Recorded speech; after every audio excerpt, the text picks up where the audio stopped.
가장 기쁨이요 예배는 우리의 생명과 같은 것입니다.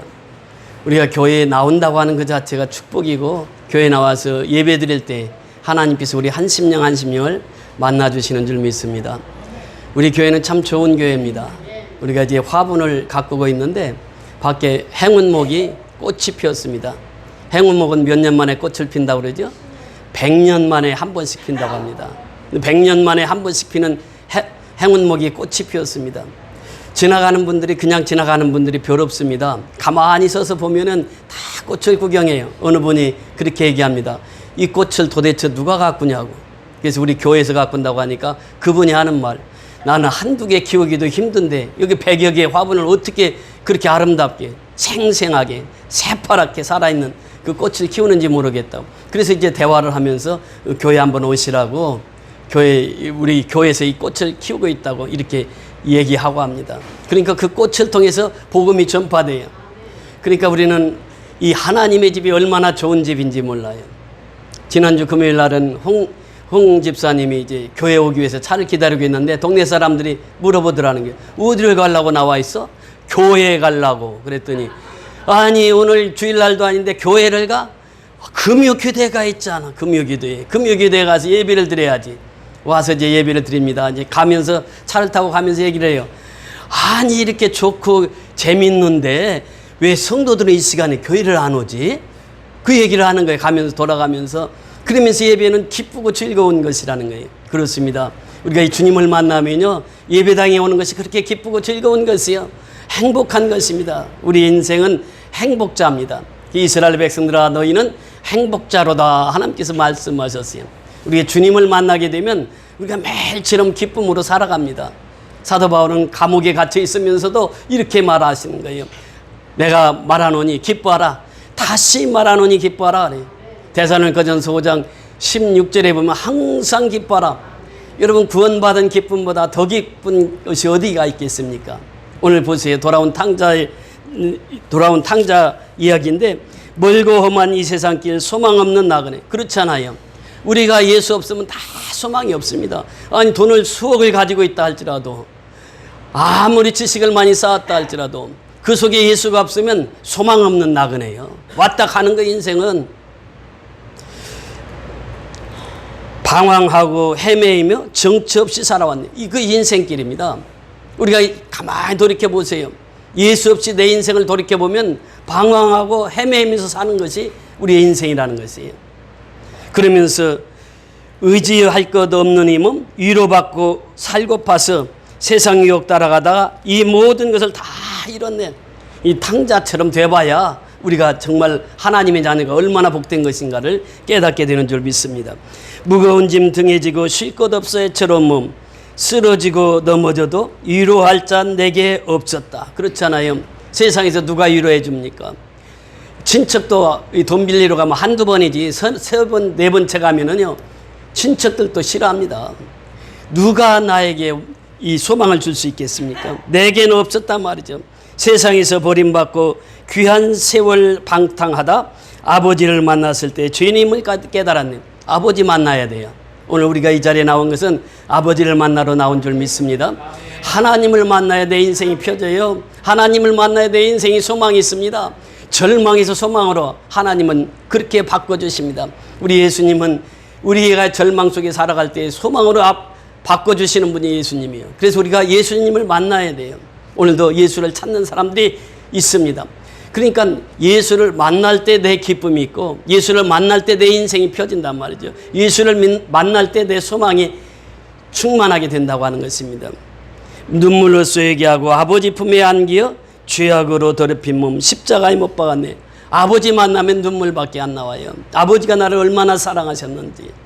독생성자 예수 그리스도를 이 땅에 보내주시고 십자가에 죽기까지 나를 사랑해 주신 분이 아버지예요. 그 십자가의 사랑만 생각하면 정말 눈물 없이는 아버지의 사랑을 깨달을 수가 없는 것이에요. 그 아버지를 만난 자마다 다 눈물 흘리며 하나님 앞에 통회하고 자복합니다. 하나님, 내가 죄인입니다. 나를 떠나소서. 베드로가 얘기했던 것처럼. 그러니까 내가 죄인임을 깨달을 때 그때부터 참된 기쁨이 찾아오게 되는 줄 믿습니다. 눈물로 쏘이게 하고 아버지 품에 안기어 죄악으로 더럽힘은 십자가에 못 박았네. 구원함을 얻은 기쁨 세상에서 제일이라. 그렇잖아요. 세상에서 제일 큰 기쁨은 뭐라고요? 구원받은 것이요. 내가 구원받은 것이 세상에서 제일 큰 기쁨이라는 것이요. 내가 오늘 죽어도 어디에 갈 수 있습니까? 하늘나라에 들어갈 수 있다는 거예요. 그 기쁨입니다. 그래서 우리가 하루하루를 살아도 기쁨으로 살아가요. 왜? 내가 구원받은 백성이 되었기 때문에.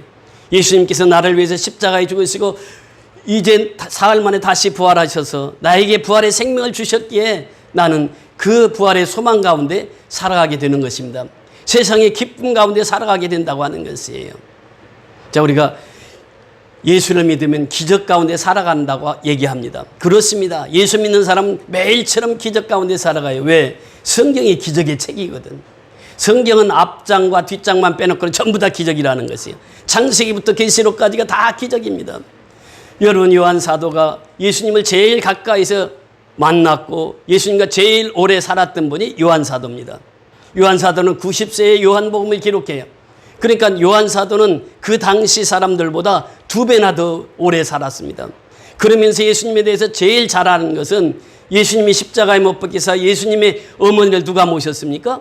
이 요한이 모셨어요. 그러니까 요한은 예수님이 십자가에 못 박히고도 40, 50년을 더 살면서 요한이 예수의 친어머니한테 예수에 대해서 다 들었단 말이죠. 그러니까 요한 사도만큼 예수를 잘 아는 사람이 없어요. 이 요한 사도가 이제 7가지 표적을 통해서 예수를 믿게 하는데 사람들이 표적을 보고도 예수를 잘 안 믿습니다. 요한복음 6장에 보면 2가지 표적이 나오죠. 첫째 표적이 무엇입니까? 오병이어 기적이요. 물고기 5마리와 물고기 2마리와 떡 5덩어리로 이 5,000명 그리고 더 가족까지 다 합치면 한 2만 명을 먹였단 말이죠.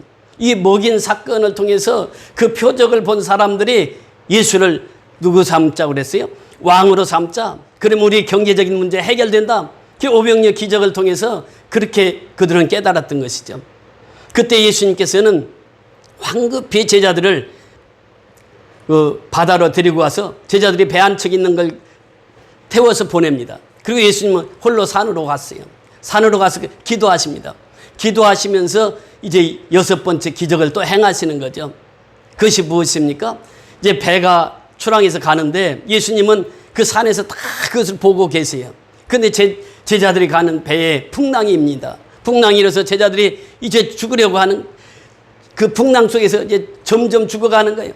그때 예수님께서 물 위를 저벅저벅 걸어서 올라가시잖아요. 제자들 앞에. 그렇게 제자들이 뭐라고 그럽니까? 유령이라고 귀신이라고. 그러니까 내니 안심하라고. 그러니까 베드로가 뭐라고 그래요? 만일 주시거든 나를 명하여 물 위로 걷게 해달라고. 그 물을 저벅저벅 베드로가 걸어갔습니다. 예수님과 시선이 맞출 때는 물 위를 걸을 수 있었어요. 근데 풍랑을 볼 때 어떻게 됐습니까? 베드로가 물속에 다시 빠져들어가요. 그때 예수님은 즉시로 베드로의 손을 잡아서 건져주십니다. 이 사건을 통해서 제자들이 다시 한번 예수님이 메시아고 예수님이 하나님의 아들이심을 깨닫게 되는 것이죠. 그리고 오병이어 기적을 통해서는 수많은 군중들이 깨달았습니다. 아, 예수님이야말로 메시아야. 예수님이야말로 하나님의 아들이시여. 그런데 풍랑을 만나서 갔을 때는 제자들만 있었거든. 그 제자들만이 깨달은 것이에요. 아, 우리 예수님은 이 풍랑도 잠잠케 하시고 우리 물 위로 걷는 분은 예수님밖에 없다. 그러니까 제자들도 깨달았고 그 군중들도 다 깨달았습니다. 그 군중들이 생각하는 거예요. 이제 예수님을 이제 왕으로 삼으려고 하니까 예수님을 찾아야 되는 거예요. 그런데 예수님이 보이지가 않아요. 자기들이 확인했거든. 예수님이 제자들을 배 태우고 보내는 것을 보았거든. 그 예수님은 그 배에 분명히 안 탄 것을 보았어요. 배를 안 탔으니까 분명히 예수님은 우리 근처에 있다. 그 예수님을 샅샅이 찾으러 다니는 거예요. 왜 찾지를 못하는 거예요? 예수님은 홀로 산으로 기도하러 가셨거든. 찾다 못 찾은 거예요. 그러니까 이제 그 다음 날이 됐습니다. 그 다음 날이 됐는데 이제 사람이 상인들은요 무엇을 잘합니까? 돈 버는 길을 잘 알아. 사업하시는 분은 무엇을 잘 알아야 돼요? 돈 버는 길을 잘 알아야 돼. 그래야 사업을 할 수가 있어. 이제 그 수만 명이 지금 다 모여 있습니다. 베세다 광야에 모여 있어요. 그러면 그들이 어떻게 해야 돼요? 집으로 돌아가야 돼요. 돌아가려면 어떻게 해야 돼요? 이제 배가 있어야 가버나움까지 건너가거든. 그러니까 이제 그 오늘 본문에 보면 그 어디예요? 그 디베레에서 배를 가지고 상인들이 다 온 것이죠. 왜냐하면 이 무리들을 태우고 가려고. 그 상인들이 배를 딱 댑니다. 그래서 이제 예수를 찾다가 못 찾은 이 사람들이 야, 우리 예수님 찾으러 가버나움까지 한번 가보자. 배 타고 가보자. 그래서 배가 여러 채 되니까 이제 그 배 타고 다시 그들도 가버나움에 가게 된 것입니다. 근데 가버나움에 가니까 예수님이 거기에 계시는 거예요. 깜짝 놀라서 아니 예수님 어떻게 여기 오셨습니까? 어젯밤에 분명히 우리는 배 한 척밖에 없고 제자들만 배 타고 가셨는데 예수님 어떻게 여기 오셨습니까? 배 안 타고는 거기를 바로 올 수가 없거든. 근데 그 다음날 가서 보니까 제자들과 예수님이 그 자리에 있는 거예요. 어떻게 오셨습니까? 그러면서 그들이 뭐라고 말하느냐? 납비여 어떻게 여기까지 오셨나이까? 이렇게 물어봐요. 자, 이것이 이제 오늘 본문의 시작인데 오늘 본문 시작 보세요. 22절부터 24절까지 우리 같이 봉독하십니다. 22절부터 24절까지 시작.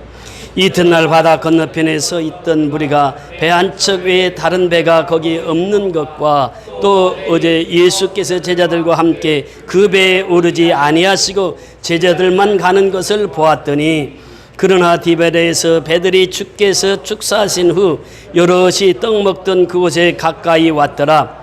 무리가 거기에 예수도 안 계시고 제자들도 없음을 보고 곧 배들을 타고 예수를 찾으러 가버나움으로 가서 예수를 찾으러 어디로 갔다고요? 가버나움으로 갔단 말이에요. 그들은 분명히 알았습니다. 배가 한 척밖에 없었고 예수는 그 배에 타지 않았어요. 그들이 눈으로 확인했거든요. 그래서 가버나움으로 갑니다. 25절 보세요. 시작. 바다 건너편에서 만나 납비여 언제 여기 오셨나이까 하니 26절. 예수께서 대답하여 이르시되 내가 진실로 진실로 너희에게 이르노니 너희가 나를 찾는 것은 표적을 본 까닭이 아니요 떡을 먹고 배부른 까닭이로다. 제자들이 없음을 보고 가버나움으로 갔더니 바다 건너편에서 만나 누구를 만나? 예수를 만났다는 거예요. 그러니까 이들은 예수를 찾으러 밤새 찾으러 다녔고 또 배를 타고 가버나움까지 와서 찾았어요. 우리가 예수를 믿으면서 예수를 이런 간절한 마음으로 찾느냐라고 하는 거예요. 성경은 우리에게 말씀하십니다. 사랑하는 자들아 나의 사랑을 입으면 간절히 찾는 자가 나를 만날 것이라. 간절히 찾는 자가 나를 만날 것이라. 잠언서 8장 27절에 그렇게 말씀하십니다. 그러니까 우리가 간절히 예수를 찾는 자는 예수를 만나게 된다는 것이에요. 우리가 예수를 믿고 예수님을 삶의 주인으로 모시고 살면서도 예수님을 찾지 않고 급한 일이 생기고 우리가 어려운 일이 당하게 되면 예수를 찾지 않아요. 그리고 그 문제를 내가 스스로 해결해 보려고 그래요. 그러면 문제 해결이 되지 않습니다. 급할 때는 누구를 찾아야 돼요? 예수를 찾아야 돼요. 우리는 이 무리들처럼 예수를 찾고 있느냐라고 하는 것입니다. 간절히 예수를 찾는 자가 예수를 만난다고 하는 것입니다. 이들은 예수를 만났어요. 첫 질문이 무엇입니까? 바다 건너편에서 만나 납비여 언제 여기 오셨나이까? 아니 납비는 무엇입니까? 스승이요 선생이요 언제 여기 오셨나이까? 이렇게 물어봐요. 그러니까 오병이어 기적을 행했던 어제와 오늘의 예수님 행동은 완전히 다르셨습니다. 어제는 그 군중들에게 그 5,000명을 다 먹이시고 그 인자한 모습으로 등장했는데 오늘은 어떻게 말합니까? 이제 26절에 다시 보시면요. 예수께서 대답하여 이르시되 내가 진실로 진실로 너희에게 이르노니 너희가 나를 찾는 것은 표적을 본 까닭이 아니요 떡을 먹고 배부른 까닭이라. 예수님이 정색을 하면서 얘기해. 너희들이 왜 나 찾았는지 알아? 너희들 지금 표적을 본 것이 아니고 떡을 먹고 배부른 까닭이 나를 찾았지. 나 임금 삼으려고 여기 찾아왔지. 예수님이 그 속을 다 하시는 거예요. 지금 우리가 예수님을 찾아도요 바른 목적을 가지고 찾아야 됩니다. 표적이라고 하는 것이 무엇입니까? 사인이라고 말씀을 드렸습니다. 사인이라고 하는 것은 무엇입니까? 사인은 우리 선교연합교회 간판이 밖에 걸려 있습니다. 그 사인을 보고 교회 안으로 찾아 들어오는 거예요. 찾아 들어오면 사인이 더 이상 필요가 없어요. 표적은 예수님을 만나게 하는 길이에요. 그 만나면 그 표적이 더 이상 필요 없어. 왜? 예수님과 함께 사는데, 예수님과 더불어 사는데, 나를 구원하신 주 그 예수가 나와 함께 사시는데, 그러니까 내가 기쁨으로 살아가는데 그 표적을 보고도 너희들은 깨닫지 못하고 너희들이 이곳에 온 것은 떡을 먹고 배부른 까닭이라. 그러면서 그들의 마음을 직시하십니다. 예수님은요 우리의 마음을 다 아시는 분이에요. 우리가 무슨 마음을 먹고 있는지 무슨 생각을 하고 있는지 다 아시는 분이 예수님이에요. 그래서 우리는 매일처럼 구약에서 율법은 뭐라고 그랬습니까? 돌비에 새겨진 율법이라고 그랬어요. 10계명은 돌비에 새겨졌습니다. 그러나 하나님의 말씀은 오늘날 어디에 새겨야 된다고요? 내 마음속에 신비에 새겨야 된다는, 신비에. 그러니까 내 마음속에 하나님의 말씀이 없으면 지금도 역시 마찬가지예요. 예수님을 찾되 이 사람들처럼 이제 떡 먹기 위해서 찾는 거예요. 예수님을 찾는 목적이 달라요. 그러나 내 신비에 새겨진 말씀으로 사는 사람들은 예수님을 찾되 예수님이 진정 원하는 그 삶을 살아가게 되는 것이죠. 예수를 만나서 예수님과 함께 영원히 살아가는 것이에요. 예수님이 말씀하십니다. 내가 진실로 진실로 너희에게 이르노니 너희가 나를 찾는 것은 표적을 본 까닭이 아니요 떡을 먹고 배부른 까닭이로다 그래요. 그러면서 하시는 말씀이요. 자, 27절 시작. 썩을 양식을 위하여 일하지 말고 영생하도록 있는 양식을 위하여 하라. 이 양식은 인자가 너희에게 주리니 인자는 아버지께서 인치신 자니라. 아멘. 썩을 양식을 위하여 일하지 말고 이렇게 변합니다. 썩을 양식이 무엇입니까? 우리가 삼시세끼 먹는 밥이에요. 그건 썩을 양식이라고 하는 것입니다. 여러분, 쌀을 이렇게 보관하다가 이 장마 때 쌀을 잘못 보관하면 쌀이 어떻게 됩니까? 썩어요. 우리가 음식을 먹습니다. 근데 그 음식을 먹으면 삽니다. 근데 결국 그 음식은 무슨 음식이 되고 만다고요? 썩을 양식이 되고 만다는 거예요. 왜? 그 음식 먹고 그 음식 못 먹으면 이제 죽거든요. 그러니까 죽으면 이제 우리 몸이 썩어지는 거예요. 그러니까 우리가 먹는 양식은 썩을 양식이라고 하는 것이에요. 근데 썩을 양식을 위하여 일하지 말고 그랬어요. 그러면 그 양식을 위하여 일하지 말라 이렇게 말씀하셨는데 지금 사람들은 이 말씀을 잘못 곡해해서 오해할 수가 있습니다. 그러면 내가 먹고 살기 위해서 일하지 말라고 하는 것인가? 그거 아니에요. 그거 아니에요. 일하지 말고 또 뭐라고 그랬습니까? 영생하도록 있는 양식을 위하여 하라 그래요. 영생하도록 있는 양식. 그것이 무엇입니까? 영의 양식이에요. 영의 양식. 영의 양식을 위해서 일하라 그 말입니다. 그러니까 여기서 이제 썩어질 양식과 영생하도록 양식이 있다고 하는 거예요. 그래 보통 사람들은 다 무엇을 위해서 살아갑니까? 썩어질 양식을 위해서 살아가요. 일생 동안 그렇게 살아갑니다. 먹고 사는 건 문제로 살아가요. 그런데 그렇게 사는 사람은 뭐와 똑같습니까? 짐승과 똑같아요. 짐승도요, 먹고 사는 데에 관심을 가집니다. 여러분 보세요. 이 가마우지라고 하는 새가 있습니다. 가마우지는요, 딱 비행을 하다가 물속에 싹 들어가면 얼마나 빨리 가는지 몰라요. 그러면서 고기 한 마리 탁 잡아가지고 저쪽에서 딱 올라와요. 그 가마우지도 사는 목적이 뭐예요? 먹어야 살거든. 먹어야 산단 말이죠. 학이 보면은 두 다리를 딛고 땅에 서 있습니까? 한 다리만 딛고 서 있습니까? 한 다리만 딱 딛고 서 있어요, 학이. 그러면 그것이, 야, 저 학 고고하다. 이렇게 얘기를 합니다. 그런데 왜 한 다리를 딛고 서 있는지 아십니까? 두 다리를 딛고 있으면 개구리가 왔다가, 야, 이거 새가 있구나 하고 도망을 가는데, 한 다리를 이렇게 딱 서고 있으면 개구리가 와서, 야, 이거 한 다리밖에 없네? 그러면서 거기 와서 논다는 거예요. 그럼 그 개구리 잡아먹으려고 한 다리를 들고 있다는 거예요. 짐승도요, 자기 먹기 위해서 사는 거예요. 그러니까 사람이 먹기 위해서 산다고 하는 것은 짐승이나 다를 게 없다는 거예요. 짐승이 사는 목적이 무엇입니까? 먹고 배설하고 그리고 생산하는 것, 그거밖에 없습니다. 사람이 예수를 못 만나면 그렇게 인생을 살아간단 말이죠. 썩어질 양식은 짐승도 찾고 있어요. 짐승도 그 썩어질 양식을 위해서 살아가는 거예요. 사람도 이 썩어질 양식만 위해서 살아간다고 하면 그 짐승과 다를 게 없다는 것이에요. 똑같다라고 하는 것입니다. 그런데 우리가 살아가는 것은 뭐예요? 영원히 썩지 않을 양식이 있다는 거예요. 그것이 무엇입니까? 영의 양식이라는 거예요. 그게 생명이라는 거예요. 그것이 말씀이라는 것이에요. 그 영원한 양식을 위해서 살라 그래요.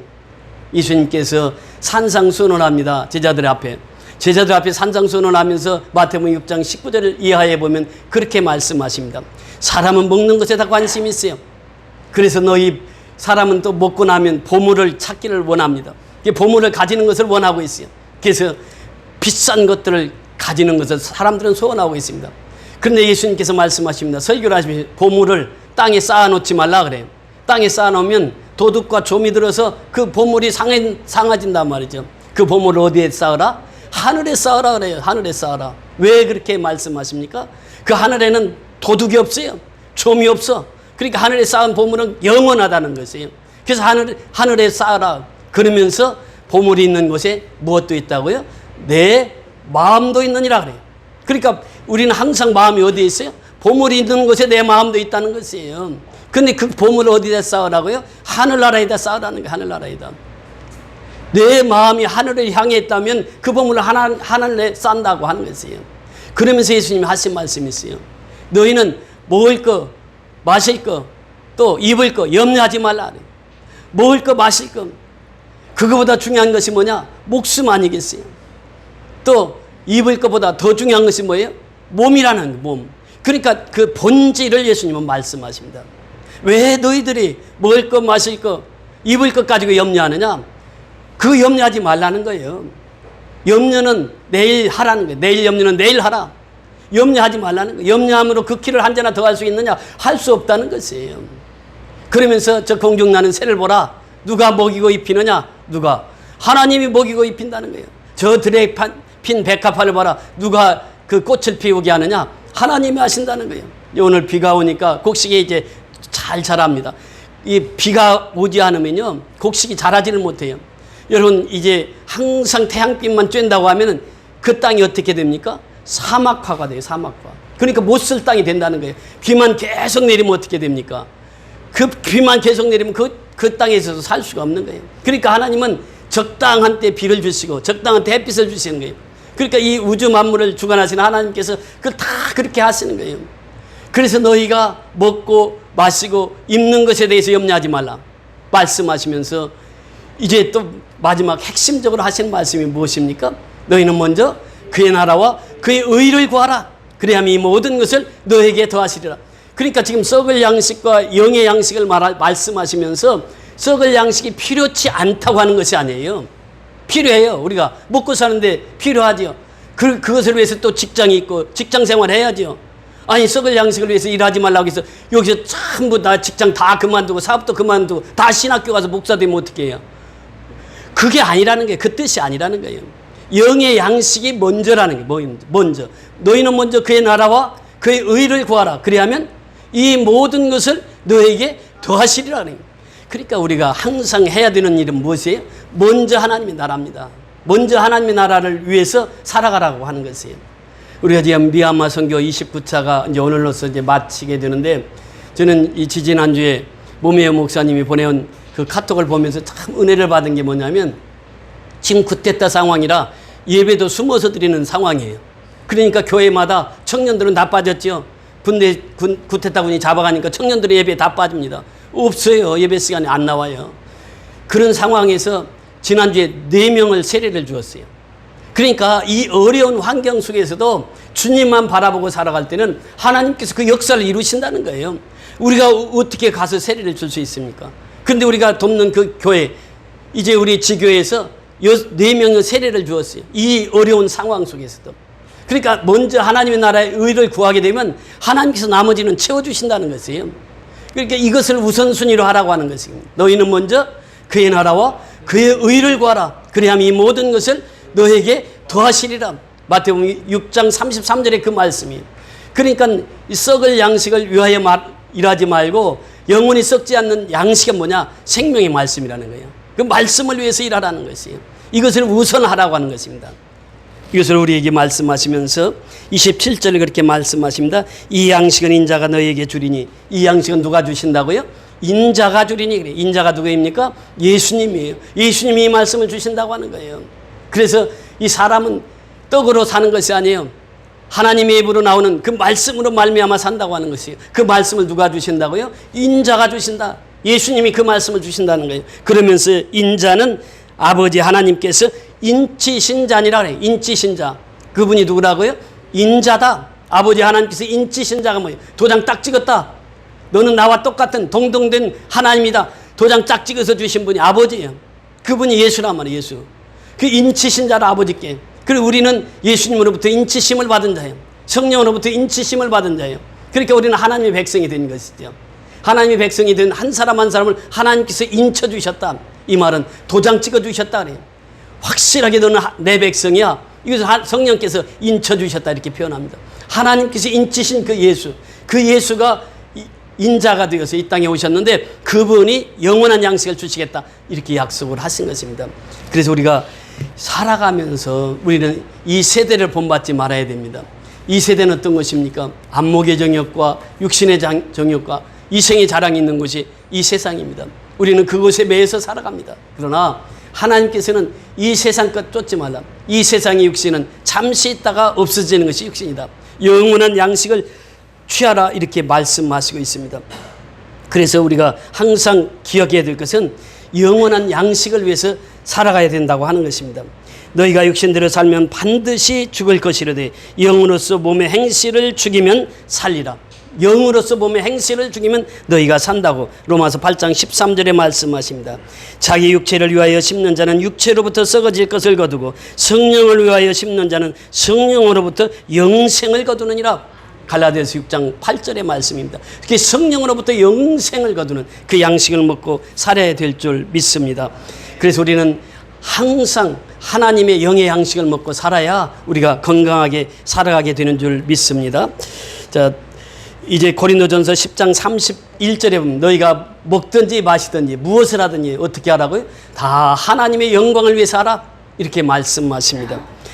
자, 이제 28절, 29절 우리 같이 마지막으로 그 말씀 봉독하십니다. 28절, 29절 시작.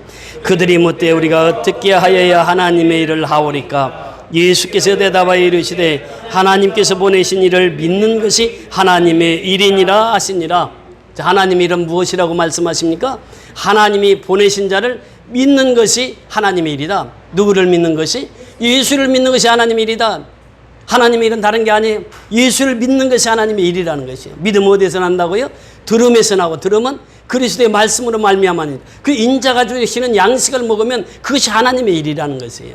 하나님의 일은 다른 게 아니라 예수 믿는 것이 하나님의 일이라 이렇게 분명하게 말씀을 하십니다. 여러분, 믿음 없이는 우리는 아무것도 할 수 없습니다. 아브라함을 보세요. 아브라함을 부르셨을 때에 하나님께서는 아브라함에게 너는 내가 지시할 땅으로 가라 그래요. 아브라함 본토 친척 아비집을 떠납니다. 묻지도 않고 떠나요. 따지지도 않고 떠나요. 그냥 믿음으로 떠납니다. 떠나면서 해가 지면은 이제 그 노숙하면서 또 이제 해가 뜨면은 이제 노숙을 거두고 또 걸어가면서 매일처럼 하나님만 바라보고 살아가요. 그러니까 적과 끓이오르는 그 땅까지 인도하기 위해서 아브라함이 먼저 하나님의 부름을 받잖아요. 그러면서 믿음의 조상으로 아브라함을 딱 세워놔요. 그러니까 아브라함은 이삭을 바치라고 했을 때 두말하지도 않고 이삭을 데리고 갑니다. 누구하고 상의도 하지 않아요. 가서 이삭을 바쳐요. 그것이 아브라함의 믿음이요. 그 믿음을 보시고 하나님께서 야, 너 됐다 말이지. 그러면서 그 믿음을 인정하시고 믿음의 조상으로 세워서 아브라함을 통해서 우리에게 복을 주시는 것을 보게 됩니다. 오늘날도 역시 마찬가지입니다. 믿음이 없이는 아무것도 할 수 없다고 하는 것이에요. 그래서 성경은 우리에게 말씀하십니다. 믿음이라고 하는 것은 뭐냐? 내가 죽고 예수로 사는 것이 믿음이에요. 성경은 이렇게 말씀하십니다. 다 같은 신령한 식물을 먹으며 다 같은 신령한 음료를 마셨으니 이는 저희를 따르는 신령한 반석으로부터 마셨음에 그 반석은 곧 예수 그리스도시라 이렇게 말씀하십니다. 그리고 예수 그리스도를 먹고 사는 것이에요. 갓난 아이들 같이 순전하고 신령한 젖을 사모하라. 이는 이로 말미암아 너희로 구원에 이르도록 자라게 하려 함이니라. 신령한 젖이 무엇입니까? 하나님의 말씀이라고 하는 거예요. 말씀을 먹고 살아야 된다고 하는 것이에요. 내가 진실로 진실로 너에게 이르노니 나를 믿는 자는 나의 하는 일을 저도 할 것이요 또한 이보다 더 큰 것도 하리니 이는 내가 아버지께로 감이니라. 누가 말씀하셨습니까? 예수님이 누구에게? 예수 믿는 우리에게. 예수 믿는 자들은 예수님보다 더 큰 일도 하신다고 이렇게 말씀하십니다. 복음에는 하나님의 의가 나타나서 믿음으로 믿음에 이르게 하나니 기록된 바 오직 의인은 믿음으로 말미암아 살리라. 오직 의인은 믿음으로 말미암아 사는 것입니다. 사나 죽으나 우리는 누구의 것입니까? 주의 것이에요. 그래서 날마다 우리는 예수로 죽고 예수로 다시 사는 삶을 살아가는 이것이 예배라는 것이에요. 예배는 산 제물로 드리는 시간이에요. 내 몸을 하나님 앞에 산 제물로 드려서 내가 예수로 말미암아 살아가는 이것이 바로 성도의 삶이라고 하는 것입니다. 그래서 이 믿음은 바라는 것들의 실상이요 보지 못하는 것들의 증거니 선진들이 이로써 증거를 얻었느니라. 믿음으로 모든 세계가 하나님의 말씀으로 지어진 줄을 우리가 아나니 보이는 것은 나타난 것으로 말미암아 된 것이 아니니라. 히브리서 11장 1절로 3절의 말씀입니다. 그래서 우리가 믿음으로 살아가는 것입니다. 믿음 없이는 우리가 아무 일도 할 수 없어요. 믿음은 어디에서 난다고요? 하나님의 말씀으로. 하나님의 말씀은 영원한 생명의 양식이 되는 것입니다. 그래서 영원한 생명의 양식이 먼저고 썩어질 양식은 그 다음이라는 거예요. 그래서 우리가 이 말씀을 대하면서 예수님께서는 우리에게 영원한 양식을 주셨습니다. 그것이 생명의 양식이에요. 그것이 하나님의 말씀이라는 거예요. 말씀을 먹지 않고는 살아갈 수가 없는 것이 우리의 영혼입니다. 그래서 우리 영혼은 너희는 먼저 그의 나라와 그의 일을 구하라. 그래야만 이 모든 것을 너에게 더하시라고 하신 그 약속처럼 그 말씀을 따라 순종하며 살아갈 때 하나님께서는 우리에게 놀라운 은혜와 축복으로 함께 하시는 줄 믿습니다. 우리는 구원받은 백성입니다. 구원받은 백성은 기쁨으로 살아야 됩니다. 왜냐하면 나를 죄악 가운데서 건져주셔서 영원한 하나님의 백성, 영의 양식을 먹고 사는 백성으로 삼으셨기 때문에 구원받은 그 기쁨으로 하루하루를 승리하며 살아가는 저와 여러분이 될 수 있기를 주의 이름으로 축원을 드립니다. 할렐루야. 고맙고 감사하신 아버지 은혜를 진심으로 감사를 드립니다. 우리가 무엇이가 내처럼 사랑해 주셔서 독생성자 예수 그리스도를 이 땅에 보내주시고 십자가에 죽기까지 우리를 사랑해 주신 아버지, 그 십자가의 사랑으로 우리가 기쁨으로 살아갈 수 있게 인도해 주심을 감사를 드립니다.